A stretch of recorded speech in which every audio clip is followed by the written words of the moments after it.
Hello, and welcome back to Everyday Heroes, a mini series by HeroDevs, where we explore the experiences of women in tech whose everyday efforts build bridges for others to follow.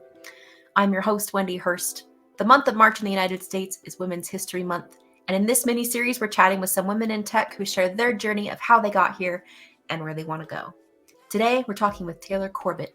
Taylor is a marketing coordinator at HeroDevs. She's been in tech for 3 years in journalism, politics, and tech. She joins us from Texas today. Welcome, Taylor. Hi, Wendy. Thanks for joining us. What's the weather like in Texas today? So yesterday was beautiful. Right now it is like 90% humidity, which is why my hair is doing this, and I already am sweating and I'm inside. Oh, man. It's thick out there. Right. So tell me about yourself, Taylor. My name's Taylor. I am born and raised in Texas. So when you think small town Texas, that's where I'm from.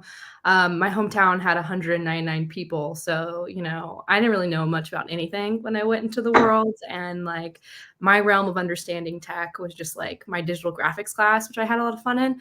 And then my uncle, he was always in computer science. So he always would talk to me about it. But I mean, for me, it was just kind of like, we didn't really talk about anything like that. I mean, it was a whole bunch of ranchers and farmers, and they just I didn't even have Wi-Fi until I was 18, like in 2013 or 12. I know how old I am. It's harder the older you get to remember years. Yeah. So it was not something that was on top of everyone's mind. And if they were, they would think of me and they would always have me come and fix it. But that doesn't mean I had any training. It was just I played with stuff a lot. That's fair. Yeah. So how did you get into tech? So I started my career in journalism. I was like, this is who I am. This is what I'm going to do. And I really love digital media. And so it got me this fellowship with this TV company called Raycom Media. So I ended up getting to go to a whole bunch of different TV stations and see how they're approaching digital and like their websites and their apps. And that was what I was really interested in. I didn't really care about being on TV. I didn't really care about broadcast at all, honestly. I just wanted to be online, be in those communities, like serve those communities. So I ended up in Waco and I had an entire digital department. So we did OTT, which is kind of like your Roku apps and all that kind of stuff. And so I ended up doing a little bit of like developing and coding and programming, not a lot, but just very rudimentary because no one at the station really did digital except for me. So I would have to do digital for sales and digital for marketing and digital for the newsroom and digital for like just like the reception. So I kind of did all of that and I got a lot of experience. And then I went to the Attorney General's office. And during that time, I got a recruiter from Apple reach out to me, and they wanted to see if my skills could translate for their internal team for their information and security division. And so that was my first taste of tech, and I loved it. I loved everyone there. Everyone was like really relaxed and happy. You could tell this was like a career that a lot of people enjoyed and were happy, and there's so many options.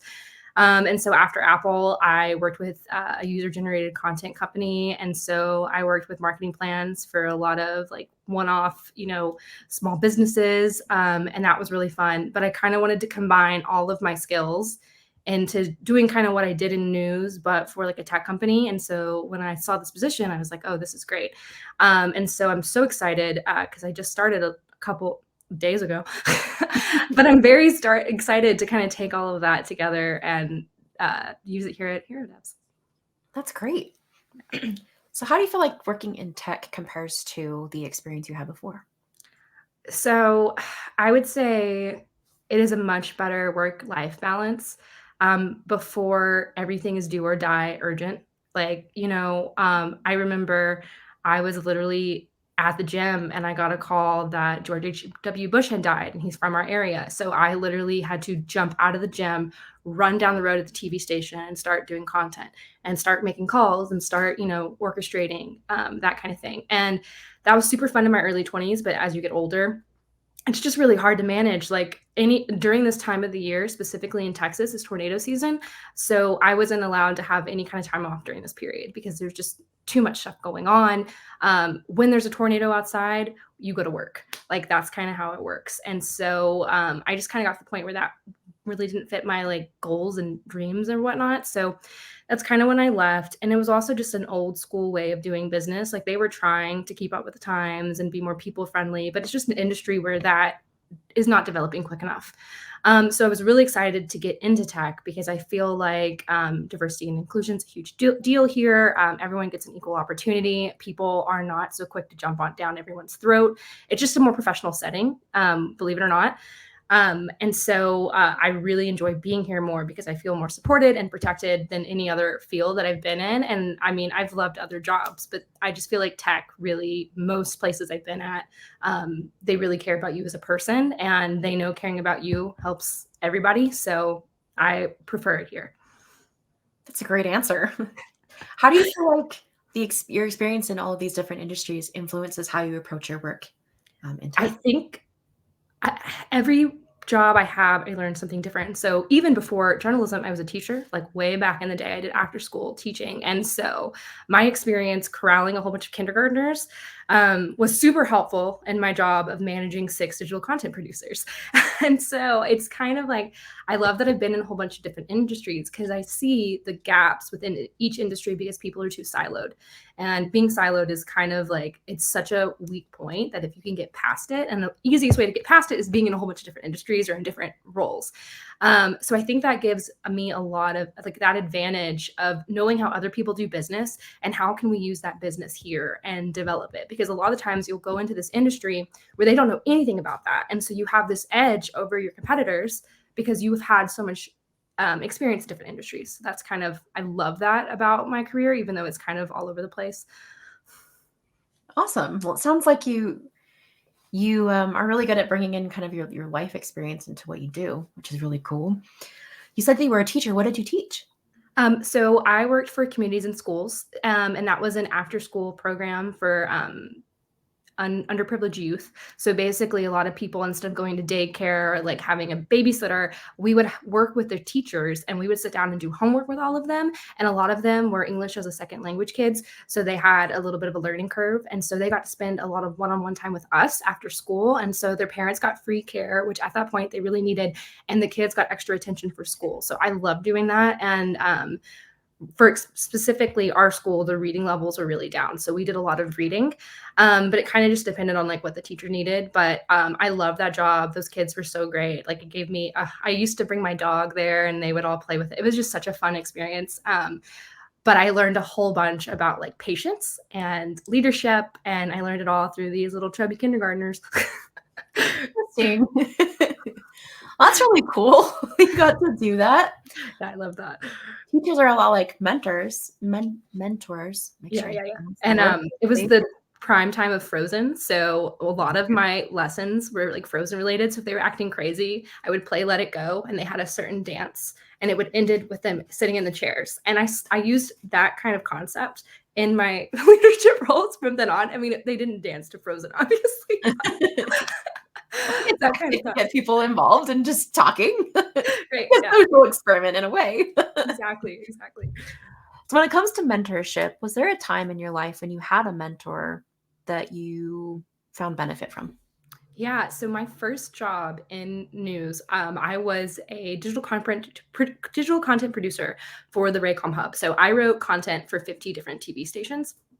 And that's all I ever did. And so my boss there, she was a woman. And in news, it's better now, but especially when I started, there was not a lot of female leadership. And so I am like, naivety has helped me a lot in my career, I would say, because at that point, I was not really scared to walk up to my boss and be like, hey, one day I want to be a boss like you. How do I get there? And a lot of people have that fear, but because I was from a small town, I'm used to going up to anybody and asking a question if I had one. I didn't have that base level fear. So I went to her and I'm just like, hey, this is what I want to do. How do I get there? And she's like, well, number one is never ask anyone to do anything that you wouldn't do yourself. And I took that to heart. And so there would be times like in my leadership where I would ask all my team to do something and they would complain and whine. And my favorite way to kind of like pivot from that was just to be like, okay. And I would do it for them. I wouldn't complain and I'd sit down. And it was kind of like a lesson in servant leadership. And so she taught me that, and she taught me a whole bunch of other stuff. But she really, the entire time of me being a manager, especially being a young female, I was able to like reach out to her and her literally just kind of lay it out. Like, this is how it is. These are the best moves. And I appreciate her and keep up with her to this day. We're snap friends. Fantastic. Yeah. It's also really good advice. Never ask anyone to do anything that you wouldn't do yourself. Yeah. So, and that doesn't mean you like, and it doesn't mean like, oh, I know how to do everything and that's why I ask. It's just like, if I had that skill, would I do that? And then that's when you feel comfortable asking. And I feel like it keeps my ego in check, and it's kept me in check my whole life. It's a good benchmark, I think. Okay, thanks for sharing that. What's one piece of advice that you would give to a big group of people? Oh man. So I feel like when I sit down with a lot of people, they get really wrapped up into the problem and not really the solution. And it's just like a human thing. We're human people. So when we hear bad news or something, like instead of a solve the problem, it's not our immediate reaction all the times. A lot of times it's like this like doom circle. And so if I could just tell people to breathe and think it out, and usually there's very few things in this world that's not solvable. I mean, they do exist, but most of the time that's not what you're facing. So if you just breathe and calm yourself down and ask yourself, what is the worst case scenario? Can I handle it? And can I fix it? And if you can breathe and ask yourself those 3 questions, like you're usually set off to like something good. That's really great advice. Was there a time in your life when you wished you had that advice, but you didn't? Pretty much 1 through 25. So almost your whole life. Like this is a recently learned thing. There was a lot of trial and error. But yeah, like my whole life, anytime something happened, I mean, I was a squirrel. Like I'd be like running around like, and I didn't really help anyone, including myself. If anything, it slowed me down. So the minute I was able to like just like and move forward, I started seeing a lot more positive results, and I was moving through obstacles a lot quicker than I was in my early 20s. That's great advice. Don't get wrapped up in the problem. Focus on the solution. Yeah. Ask yourself, what's the worst case scenario? Can I handle it? What would I do about it? Yeah. It's I had a whole year course on strategic communication because we were opening a new TV station. And honestly, the things I learned there, I used on my own life, and things like that is what you learn. And so a lot of people come into your business life using strategy, like breaking everything down, but you can do it with your personal life. You can do it with anything. And once you learn these skills, they're invaluable because they just can make you whatever you want to be, really. Interesting.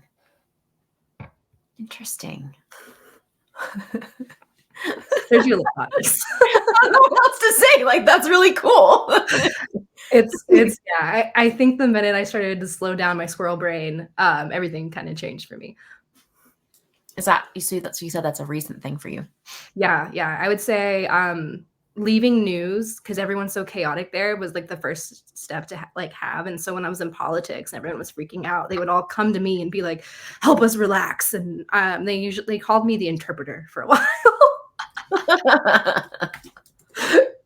So that was my role. Having you interpret. Yeah. So my favorite thing was my boss and my coworker, they were characters. I loved them to death, but they could not communicate. And so they would always have huge fights. And so they would come into my office and I would literally have to stop one of them from talking. And we had a stick, like a talking stick. And so my boss would tell me what he was saying, and then I would relay it to my coworker in the language that she would understand, and vice versa. And at the end, they'd be like, oh, so this isn't even a big deal. And it's like, it's not. It was a misunderstanding. Y'all love each other. Let's go write a press release. Let's hold hands and write this thing. Yeah. So, I mean, the amount of times I do that to this, like we actually had a group meetup, like after we all have new jobs. And they were like, Taylor, we need you to come do that for our new employees. And I was like, oh, you had to pay me. We talked about your experience in journalism. We talked about your experience in tech. I want to talk a little bit about your experience in politics. Tell me more about that. So when I was getting out of journalism, it was 2020.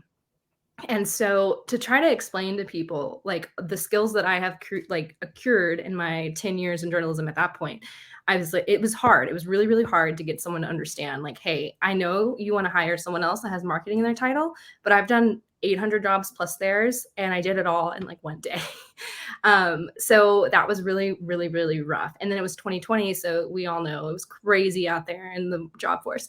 So I finally was getting to the level of fed up because I wanted out of news. I didn't want the stress of it anymore. I had just got out of the hospital. I had this like crazy thing where I got sepsis and they thought I was going to like not make it. And so I was just like, oh my goodness, I am getting out. So I was very dedicated. And so I really wanted a public sector job because I had in my head, if I get this public sector job, like it's going to open a whole door of opportunities for me. So I started applying to like all like Texas Park and Recreation, Texas Attorney General's office. And so in my cover letter, it was like, I know you're wondering what I can bring you as a journalist, but I promise you it's better than anything else anyone else in this pile has, like something along those lines. And so my boss at the Attorney General called me and he was like, I love sass. Come on. And so I was over there and that was such an experience. I mean, my first month there is when Texas had the big freeze. And so I had to do all the PR and stuff for that. And it was a mess. So what I would say there is there were so many times that the person that I was having to write for would get himself in every kind of issue and trouble. And I would try to have to like write it out. And whether or not you agree or disagree, that's just what you had to do. And so I learned a lot about crisis management. I learned a lot about influencing the people, because that's not really what journalism was. It was more of like, get the facts out quick, throw whatever. And this was a lot about influence. So I really learned how to play the game. And if anything, that made me super not want to be in politics, because I was like, oh, I didn't want to know all of this. So that's kind of how I felt about it. But I had a really good team. And I'm so grateful that they gave me that opportunity to like pivot into PR and communications. Interesting. So how do you typically approach balancing the facts that you talked about, like you would in journalism, with influence that you learned in politics? So I haven't had to combine them both yet. But with journalism, I was very intense about do no harm. So there were plenty of times where we had to make really hard decisions, like whether or not we were going to, like, we had enough evidence to run something. And it was also not just like, oh, we want to do the right thing. It's like, you can get sued too. So there was this one instance where we had caught a principal who was sexually assaulting, harassing students and coworkers. And every time he got caught, the school didn't want all of the bad PR. So they would just quietly make him go away. So it never got on his record. So he went to 6 to 7 different schools, more than that, but 6 to 7 that we confirmed. And so we had a plethora of information that probably was true that I would not let us release, because it just wasn't fact checked. And even if this guy is a bad guy or whatever, we don't want to add falsities to it. And then what if he disproved one of our falsities, which meant all of our truth is down the window? So you have to really think about those things, like where you really want justice. Sometimes you can't release it all. And it's very frustrating because, and especially in that case, this was a guy that he had hurt a lot of people. And so a lot of people didn't get to tell their stories, but it was just one of those things where you had to protect the integrity of the case, because we really wanted to stop him. Like, as much as we love everyone to get justice, the number one thing was making sure everyone knew this guy was a predator. So that was probably one of the hardest things I had to do and decide. And then when I went over to journalism, or went into politics, they kind of just kept me out in the dark for a whole bunch of stuff. So that way I wouldn't have to know a lot. And that's kind of just how PR works in a lot of worlds. They just don't tell you everything. So that way you can continue to like pump it up. So that whole situation was just kind of like, it depended on the day. I mean, there are crazy things happening all the time in the Texas Attorney General's office. We were doing really good things like stopping child predators. And then we were doing things like suing Ben and Jerry's. So it just kind of like depended on things. But yeah, so that was, it was a hard balance. It was a different world. But you kind of get the parameters from your job, right? Like, where do you fit? And you just kind of decide like morally inside, what can you align to? And then you work from there. Interesting. I didn't know that about PR, that they don't necessarily tell you everything. Is that for like a plausible deniability situation? Part of it, I believe, because there were times that I was subpoenaed. So probably, you know, when I was such in a prestigious situation that when I quit, I had a whole bunch of reporters reach out and I had nothing to tell them. Like, I was like, I don't know anything. Like, everything I say is speculation. Like, it's not worth, you know, looking into. But that is because they want to, when you leave, they want to pry you open and get all your details for good reason. Like, they're doing their job. And I'm like, I don't know anything, so I'm unhelpful. That's fair. So, yeah. How do you feel about that? I left.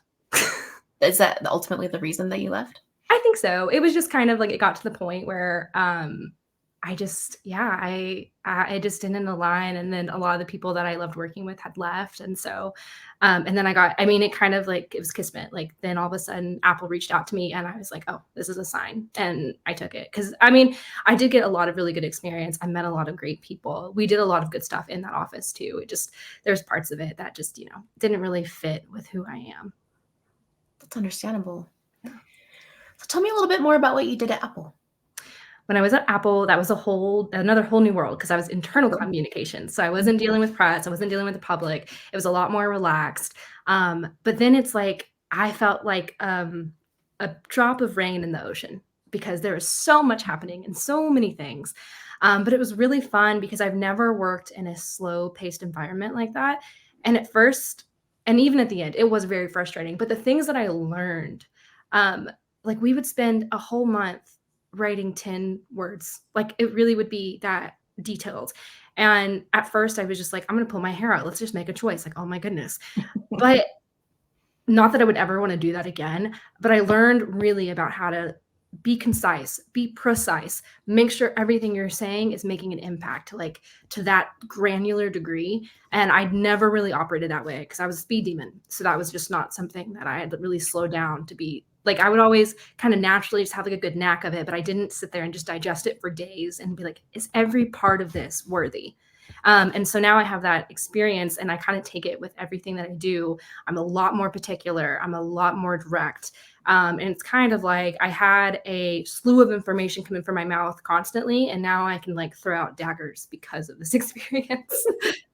Interesting. No, that's really good advice. Be concise, be precise, and make sure everything you're saying makes an impact. Yeah. So it was a very different way to do work, but I learned a lot.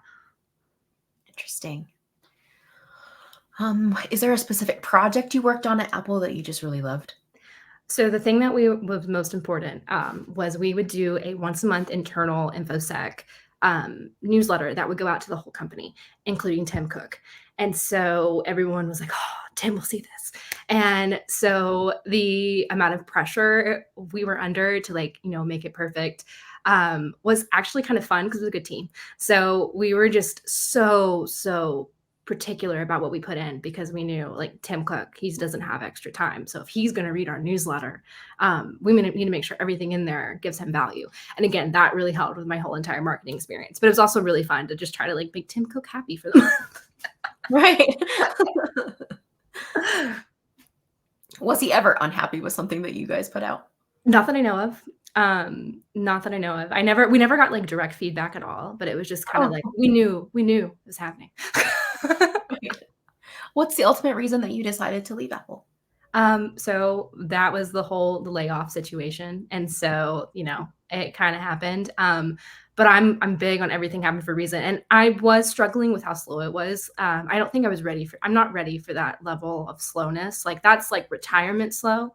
And I'm still, I just turned 30, so I still have a lot of energy and I'm a little golden retriever energy up in here. So I was definitely trying to chew my leg off a couple of times.